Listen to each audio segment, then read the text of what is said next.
No action, whether conceived with peaceful or destructive intentions, comes without reciprocation or consequences. That's a very general statement to make, but when you think about it, no revolution or military action, whether it was decided upon with the best intentions against an oppressive regime or for the noblest purpose, has ever come without a true cost. In every revolution, whether it was a righteous one or whether it was a coup d'etat by a CIA-sponsored entity in Latin America, there are all innocent people that have died in them. Innocent women have been raped. Even Mexican Revolution, Haitian Revolution, American Revolution, Cuba's Revolution, the Russian Revolution. And it led me to think about how a revolution should be conducted in the present circumstances that we have today. People say that education is revolution. And I'll tell you a little something about my education. My education came when I was sitting in a motherfucking cell. And pardon my language, because I know there's children here. I'm going to try to curb myself, but you know what I mean? Not like you don't hear it at home anyway. You know? The reality of the situation is I was living in a 6x8 cell. And when I went and got locked up, at first I was like, damn, man, I lost my freedom. You know what I mean? I can't do nothing no more. There's no women here. There's no sunlight here. There's no people dictate me, tell me when I can go to the bathroom, when I can leave, when I can come, what area I have to be. It was basically slavery. And then my co-defendants turned to fucking canaries, started singing, and that wasn't me. I couldn't do that because I had to come back to the hood with my head held up high. I walked out of prison in a man in every single motherfucking sense. Respectfully, as a person, physically, spiritually. So I took my time in the hole. I took an extra few months not seeing my family. I lost every fucking thing I had.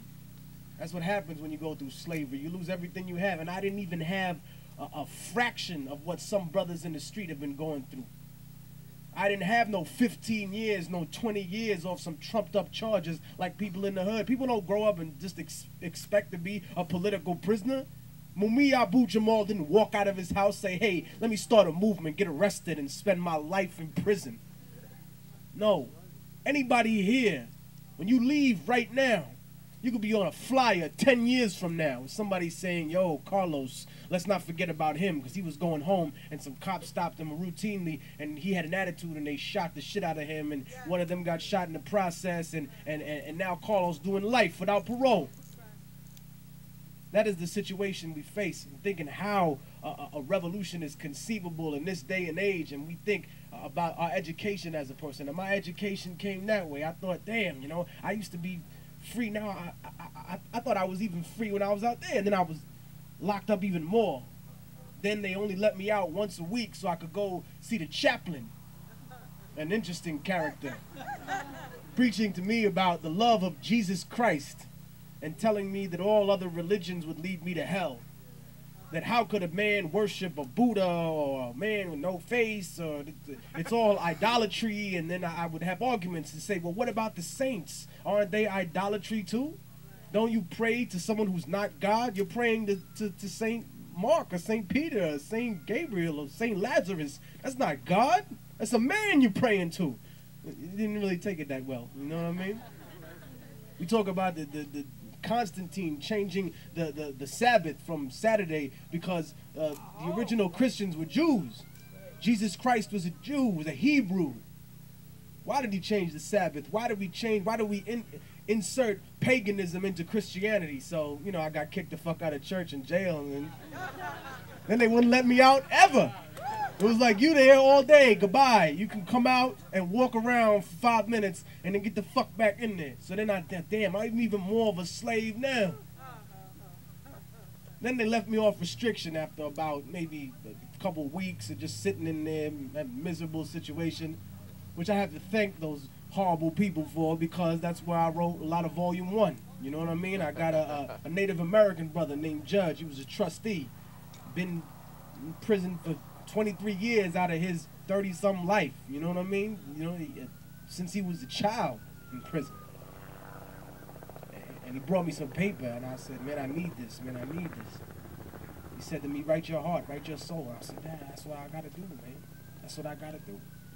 So I got out the hole, and then I thought, damn, now I'm off restriction. Now I'm free. Yeah, I'm back in General Pop. Holla. You know? Everybody was like, all right, cool. So then I got out of prison. I'm on parole. I'm thinking, now I'm free. I'm out the bars. I'm out the gate. I'm walking around the street. I can talk to beautiful ladies. I can eat whatever I want. I can take a shit whenever the fuck I want. I ain't got to just get up and wait online or some ridiculousness. But then I realized, damn, you're not really even free. Because before, when you got out the hole and you thought you was free, you was still in prison. When you got out of prison, you thought you was free, you still on parole, you still had to piss in the cup, you still had to be tagged and thrown back into the wild like a fucking shark on the Discovery Channel and shit. I started thinking, what the hell defines freedom? And how do people achieve that? Yeah, after you. Fuck yeah. So, I began thinking about ways we as a people could achieve freedom, and I thought, well, education is freedom, education is revolution. If we educated ourselves about our history, we could achieve freedom. But the reality of the situation is that if all of us lust for that education, only a few of us are going to be able to attain that. And I'm not saying that because I doubt individuals, because I think that, man, y'all some curious motherfuckers, man. Why don't you do that over the White House? Do that over the CIA building. Son of a bitch. Yeah, I'll smile for the camera. So I began to really examine that, and I thought, well, that was attempted before. It was attempted many times, and what it did was essentially create a class situation. Damn, yo, I must be 11 o'clock news. Y'all heard about the press conference. We saved you a spot. You could have just come down here. So I thought about a specific method, and that didn't necessarily work because it can't just be education alone. And I thought, what about violent revolution? Isn't that the way everyone got their freedom?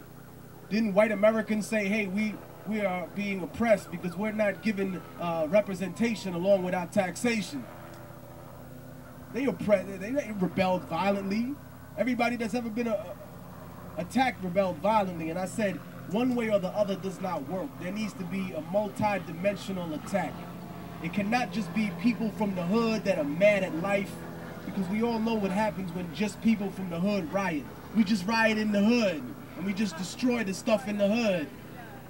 I would have loved to see the LA riot go down to Hollywood, go down to Beverly Hills, you know what I mean? Kick the Fresh Prince's door in and be like, yo, we here, man. We mad about this whole shit. Come on, man. Grab, you know what I mean?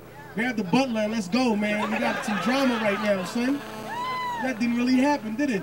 Everybody just burned their own little backyard or something like that. Hey, Tech, let people, just to let you guys know, I was informed that this happens every Sunday. Just so you guys know.